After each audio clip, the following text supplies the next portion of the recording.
Welcome back to another technical video. Today we're going to be going through your question, answering it, and hopefully finding that solution for you. Guys, remember to stay just a little bit crazy like me, and hopefully you get to that resolution.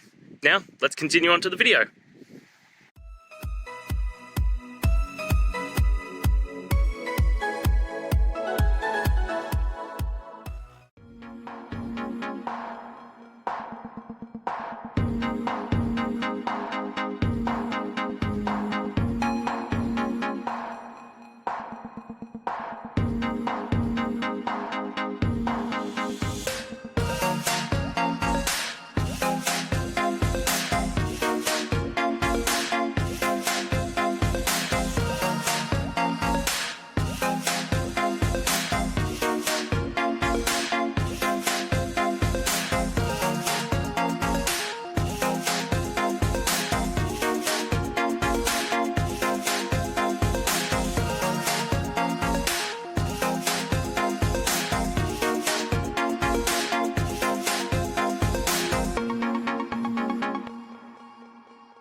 And that's it, guys. I hope this video has helped you find that solution that you're looking for.